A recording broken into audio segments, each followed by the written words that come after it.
Notre premier intervenant, Hashemi Liza, gynécologue afghane à l'hôpital de Grand Est, elle va partager son témoignage et aussi son point de vue sur cette question.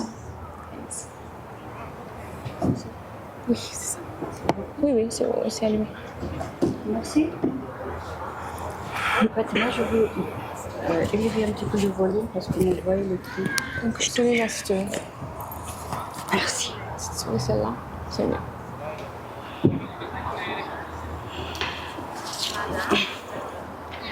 Bonjour à toutes et à tous. Je suis Hashemi Liza, médecin en gynécologie obstétricienne, originaire de Kaboul, Afghanistan.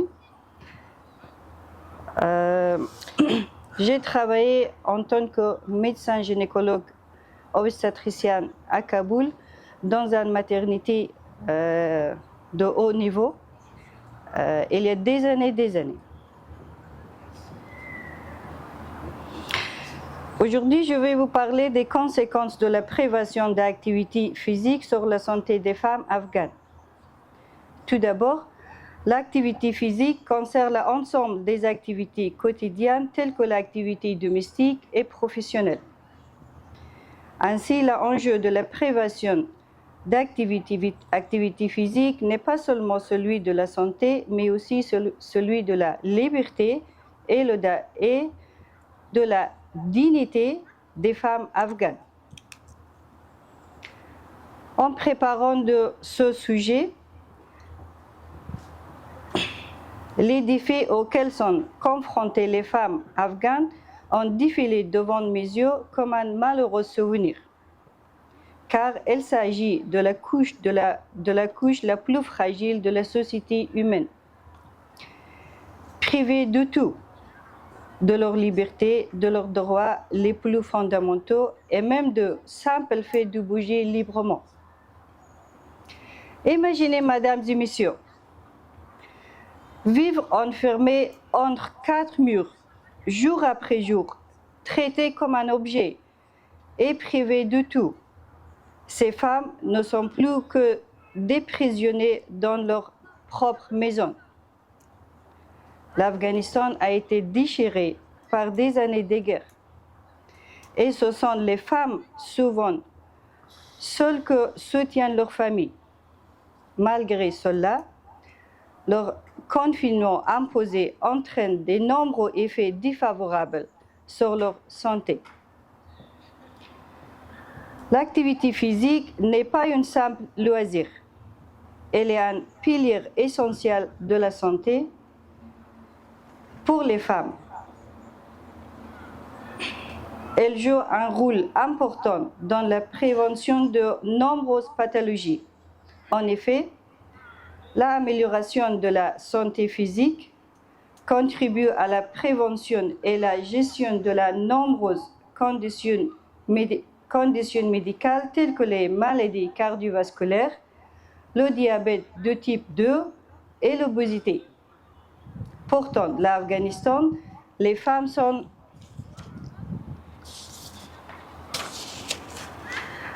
plus contraintes à une immobilité prolongée, privées de leur droit de sortie, de marcher, de courir et même de respirer l'air frais en toute liberté. De plus, alors que la ménopause conduit à l'altération de la vie de couple parce que les femmes sont mises de côté, vues comme usées et parfois remplacées par une seconde femme plus jeune. L'activité physique, le changement d'atmosphère et le contact social sont essentiels, chose que la sédentarisation qui leur est imposée empêche. En tant que médecin obstétrique, je vois chaque jour l'importance de l'activité physique pour la santé reproductive et le bien-être général des femmes. L'exercice régulier améliore la circulation sanguine, régule les hormones et renforce le système immunitaire.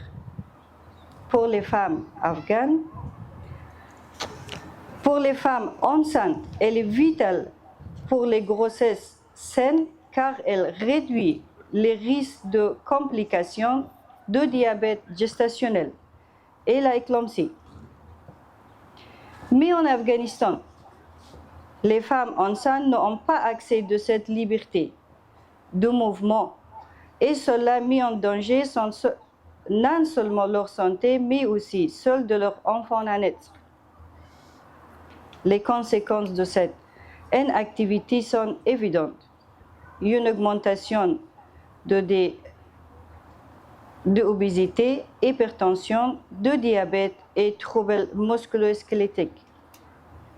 Les jeunes filles privées de jeux et d'activité physique risquent de développer des problèmes de santé dès leur plus jeune âge, que les suivront toute leur vie. Cette privation est une véritable atteinte à leur droit à la santé, un droit fondamental que personne ne devrait pouvoir leur retirer.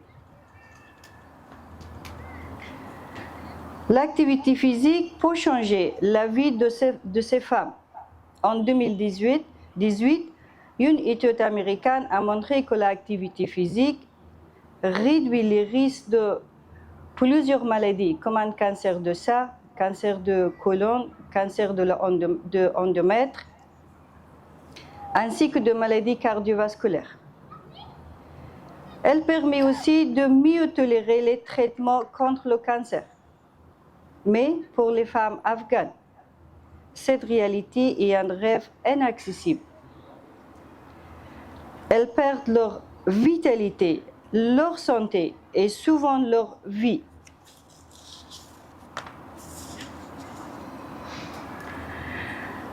Nous ne pouvons pas rester indifférents à cette situation. La communauté internationale a une responsabilité immense. L'Afghanistan a un des taux de mortalité maternelle le plus élevé au monde. Peut-être que certains des...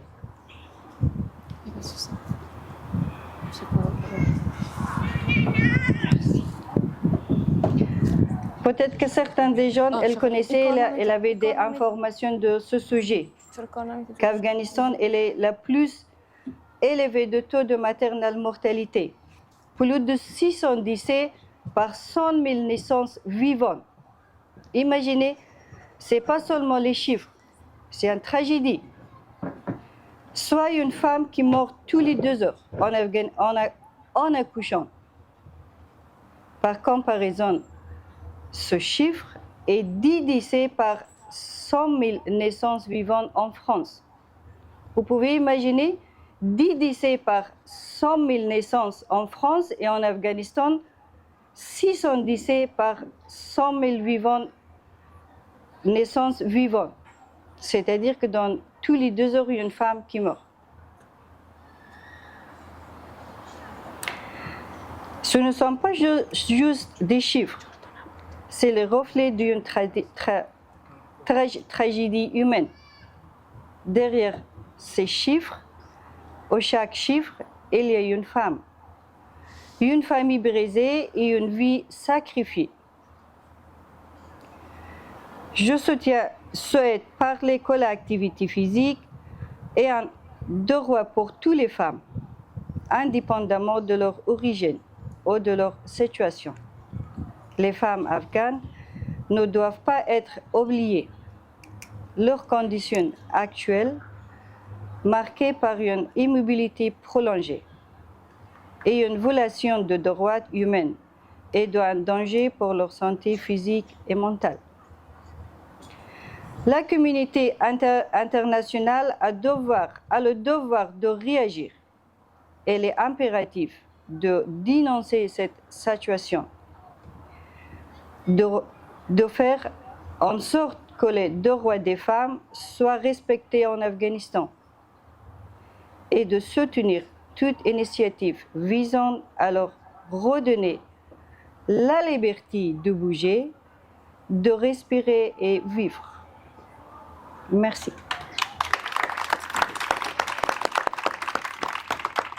Merci beaucoup, Madame Hachemi. Notre deuxième intervenante, Madame Maud Faucher, psychologue clinicienne auprès des personnes exilées et est spécialisée dans la prise en charge de psychotrauma et fondatrice de l'association ETAP. Elle va partager son point de vue sur la question posée. Bonjour à toutes et à tous. Merci au collectif N'oublions pas l'Afghanistan pour l'invitation. Alors, on se voit aujourd'hui pour parler de la question de l'interdiction du sport pour les femmes afghanes, mais vous l'avez compris, c'est l'occasion aussi de parler des autres mesures oppressives à l'égard des femmes afghanes qui perdurent depuis la chute du régime et le retour des talibans. Forcément, ces mesures oppressives, elles ont un retentissement sur la santé mentale. Docteur Hachemi a parlé aussi du retentissement sur la santé plutôt physique. Moi, l'expérience que j'ai auprès des femmes afghanes, c'est plutôt des femmes justement qui ont réussi à venir ici et qui, du coup, ont demandé l'asile et qui ont besoin de soins psychologiques. Donc moi, je les reçois plutôt sur des consultations spécialisées en psychotrauma. Et on voit que ce qui se passe en Afghanistan a un retentissement très important sur la santé mentale. Et souvent, je l'explique aux patientes, la souffrance psychologique dans ces cas-là, c'est une réaction normale face à une situation qui n'est pas normale. Donc, au-delà du sport, il y a d'autres mesures qui ont été restrictives vis-à-vis des femmes afghanes. On sait que pour l'activité sportive, en temps normal, c'est pas juste effectivement une activité pour se distraire, c'est avant tout un droit. Et on sait aussi que l'activité physique a un impact sur la santé mentale des personnes. C'est quelque chose qui permet de réguler aussi les émotions, de gérer le stress, de diminuer aussi le taux de cortisol dans le sang. C'est quelque chose vraiment qui est très important. Nous, on le recommande beaucoup auprès des patients qui sont en souffrance. Là, pour des femmes afghanes qui n'ont pas la possibilité d'avoir recours à des activités sportives, mais même de se déplacer comme elles le souhaitent, d'être dans une situation finalement de privation de liberté, ça produit quelque chose d'un point de vue psychologique. Et c'est très difficile de mesurer l'impact d'un point de vue statistique parce que là, depuis 2021, c'est pas possible de réaliser des études scientifiques, d'aller interroger les femmes, de leur faire passer des questionnaires pour mesurer l'impact et mesurer le taux de prévalence en santé mentale. En faisant les recherches un peu pour préparer l'intervention aujourd'hui, j'ai vu qu'il y avait une étude de l'ONU qui date de mars 2023. J'ai pas les éléments d'un point de vue méthodologique de comment ils ont fait finalement pour avoir accès aux femmes afghanes, mais ils montrent qu'il y a un taux de prévalence qui est très élevé dans la plupart des troubles psychologiques en fait. On parle de dépression, on parle de stress, on parle de troubles anxieux. Et ça a été dit dans la précédente table ronde, mais on parle aussi d'un risque suicidaire qui est très important, parce que quand il n'y a pas la possibilité de se projeter dans l'avenir, quand il n'y a pas la possibilité de juste d'être libre de ses mouvements, ça crée beaucoup de souffrance. Et je pense que c'est très important de le nommer. En France, le risque suicidaire, il est plutôt élevé chez les hommes. En Afghanistan, c'est complètement l'inverse, en fait. Donc, par rapport à l'activité sportive, on sait aussi que l'activité sportive, c'est quelque chose qui améliore aussi l'estime de soi, son rapport au corps. C'est quelque chose qui permet de se mettre en mouvement et vraiment pour le public que j'accompagne, moi qui est en souffrance par rapport au psychotrauma, la dimension du corps, elle est aussi très importante. Et là, pour les femmes afghanes, je ne sais pas si on peut parler de post-trauma. On est dans le trauma actuellement. Et le fait de ne pas avoir accès aux activités sportives et à d'autres espaces, ça ne leur permet pas d'accéder à des ressources pour gérer leur stress et pour agir sur leur santé mentale. On n'a pas parlé aussi de la restriction, on parlait du sport, mais il y a aussi les salons d'esthétique, il y a aussi les parcs, il y a en fait tous les endroits où les femmes peuvent se retrouver entre elles. Et on sait aussi que pour la santé mentale, il y a un besoin de se retrouver au sein des communautés, d'avoir accès à des espaces de solidarité, de sororité. Et là, le fait que les femmes n'aient pas accès aussi à d'autres femmes autres que la famille, et que c'est très difficile du coup de voir les amis, de se soutenir et de partager aussi les difficultés, c'est quelque chose qui vient aussi avoir un retentissement sur la santé mentale. Donc là, on a des femmes qui sont recluses à la maison, hein, c'est ce que disaient les autres intervenantes juste avant, et dans les situations où il y a de la violence aussi intrafamiliale, elles n'ont pas la possibilité d'avoir des espaces pour dénoncer ce qui se passe. Donc ça pousse vraiment à une silenciation des violences. Et ça, je le vois pour des femmes qui ont réussi du coup à partir et qui ont vécu des violences. Les conséquences psychologiques, elles sont vraiment durables et ça demande vraiment des soins spécialisés. On n'en a pas parlé aussi et c'est assez peu médiatisé. Et vraiment, si je me trompe, n'hésitez pas à me corriger, mais j'ai cru comprendre qu'il était question aussi que le régime taliban actuel réouvre les dossiers de divorce et qui pousse certaines femmes à retourner avec le mari, l'ex-conjoint. Donc vous imaginez pour des femmes qui ont divorcé dans des cadres de violence conjugale, qui se retrouvent de nouveau avec l'auteur des violences sans avoir la possibilité de circuler et de dénoncer les faits. Donc vous imaginez, je pense qu'il n'y a pas besoin d'être psychologue pour imaginer la souffrance psychologique que ça peut engendrer.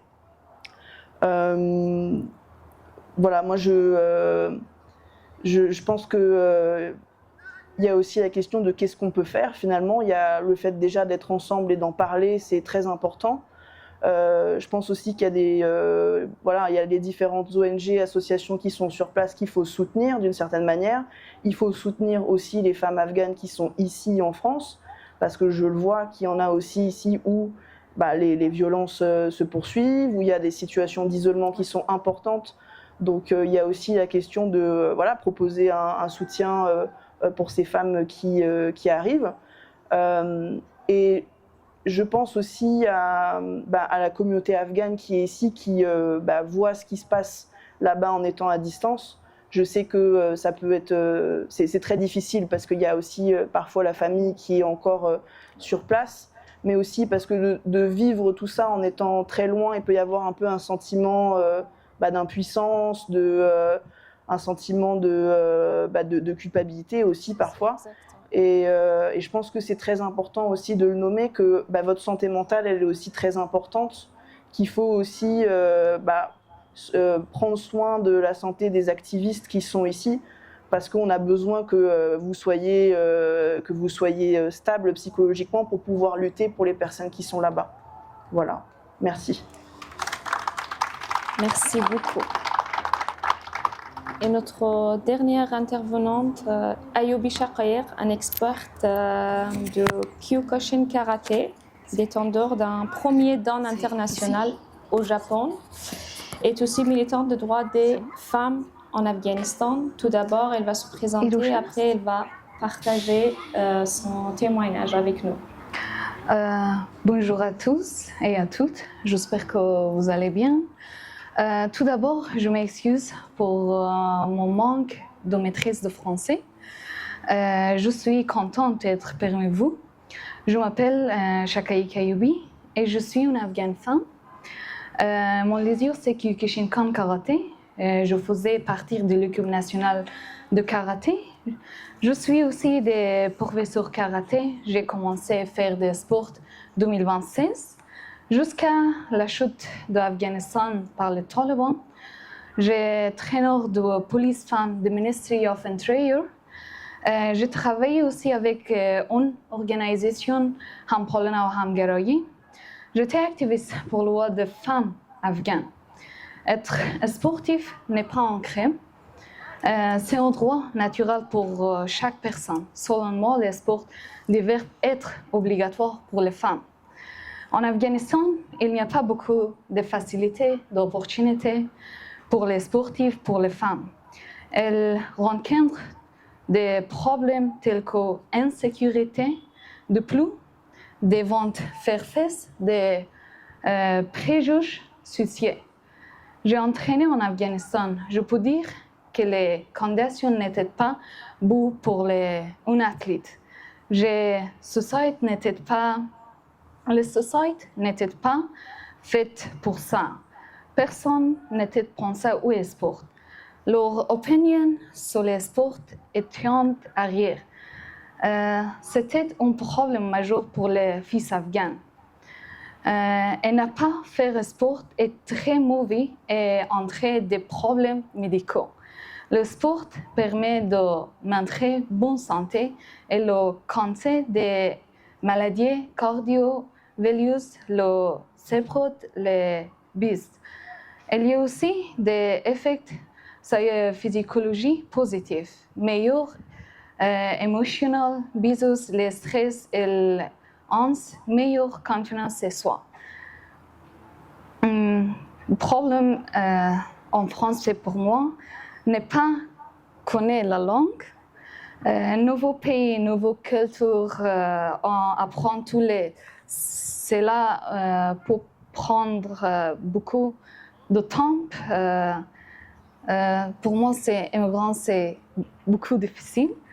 Ce soir, c'est pour moi un message pour toutes les personnes. Ce soir, la mère des femmes afghanes prend fini et nous étudions les libertés. Alors, restons fortes pour chaque enfant de notre parti. Les fils de jamais abandonner le sport. Si vous voulez vraiment vivre, alors faites des sports. Merci.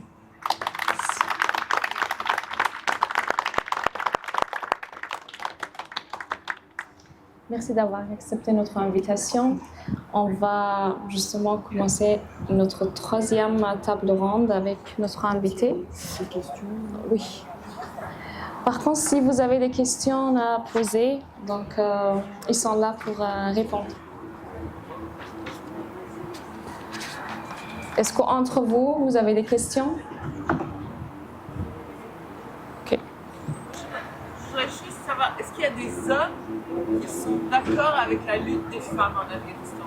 Ou est-ce qu'ils sont tous talibans? Non, mais Merci, oui, il y a beaucoup des hommes que... si votre question c'est contre les luttes ou pour les luttes? Pour les femmes, pour la lutte des femmes, ils sont d'accord avec Ah oui, oui, il y a beaucoup des hommes afghans qui sont pour toujours rester à côté des femmes. Mais malheureusement, par rapport de notre situation actuelle en Afghanistan, c'est très difficile parce que les hommes, ils ont plus peur que des femmes. C'est un dommage que les hommes, ils n'ont pas osé de sortir de chez eux ou rester à côté de leurs femmes. Soit elle a emprisonné les femmes qui restaient à la maison et gardaient leur silence, ou soit elle... pour justement se protéger. Pour protéger, oui. Ouais. Mais il y a beaucoup de femmes. Je suis témoin qu'il y a un grand pourcentage des hommes afghans qui sont toujours restés à côté des femmes afghanes. Est-ce qu'ils luttent vraiment? Est-ce qu'ils sont dans une lutte pour essayer de changer les choses ou bien? Actuellement, je ne peux pas dire que oui, je ne peux pas dire que non. Parce que vous savez que la situation actuelle en Afghanistan, c'est très très dangereux. Si une femme, elle sort de chez elle, elle est en danger. Et les hommes plus danger que les femmes, parce que vous savez que le Taliban, c'est une partie très très sauvage. S'il attrape un homme qui est resté à côté de sa femme, elles savent que les hommes, elles commençaient de lutter pour la liberté des femmes, leur réaction elle est très violente. Je pense que c'est l'actualité, c'est ça.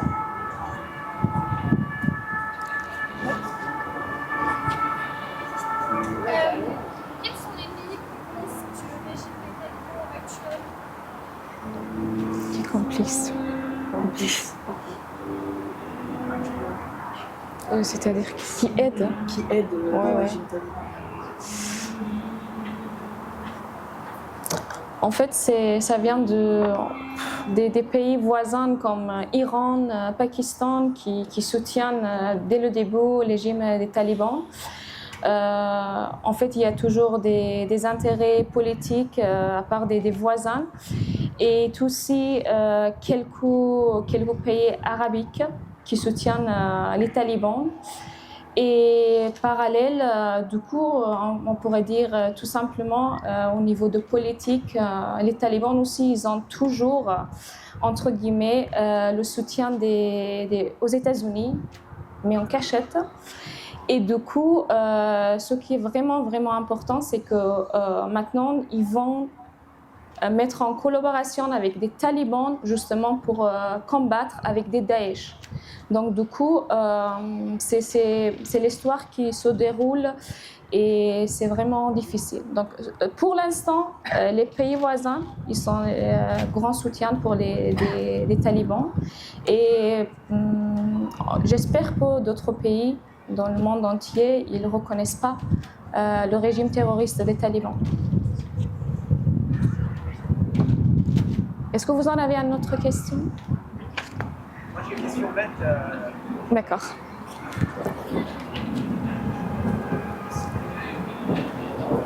Hop là. Alors, merci en tout cas pour la qualité de ces tables rondes. Donc, tout à l'heure, on a évoqué des écoles clandestines, on va dire, avec les intervenants précédents. Et donc, ma question bête, j'allais dire par rapport au sport, est-ce que, peut-être dans des cours intérieurs, dans des appartements, je ne sais pas, ou des maisons, est-ce qu'il y a du sport qui est pratiqué malgré tout, malgré les difficultés, les menaces, de manière clandestine aujourd'hui en Afghanistan? C'est pour Quelqu'un qui voulait la réponse? Mais moi, autant que je sache, depuis l'arrivée des talibans, j'ai des contacts avec des femmes et des jeunes filles en Afghanistan parce que j'étais journaliste en Afghanistan et des relations encore, des jeunes filles qui me sollicitent pour leur situation. À part de quelques cours en ligne, donc je ne vois pas d'autre chose. Donc ça existe aussi des cours en ligne qui font leur sport en ligne, mais pas ensemble dans un stade ou ailleurs. Donc c'est généralement en ligne qui font quand même leur sport. Oui.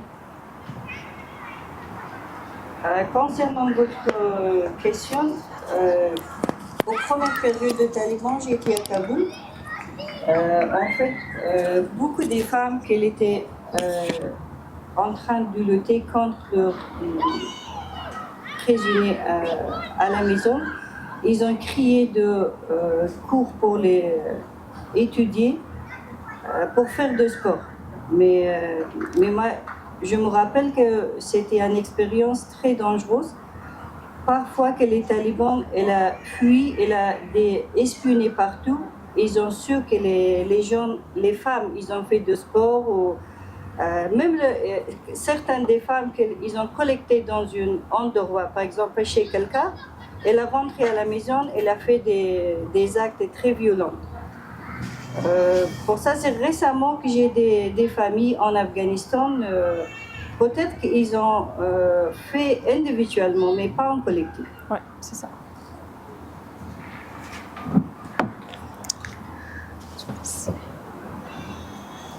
Merci encore, restez avec nous. Donc, vous avez encore des questions? Excusez-moi.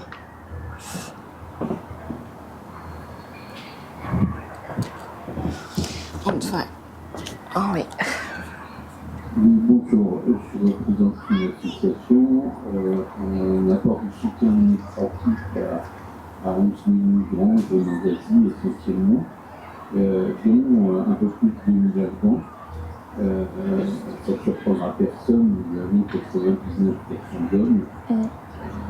La question que je me pose aujourd'hui, de quelle façon on pourrait, même très partiellement, arriver à mobiliser ces hommes en faveur d'un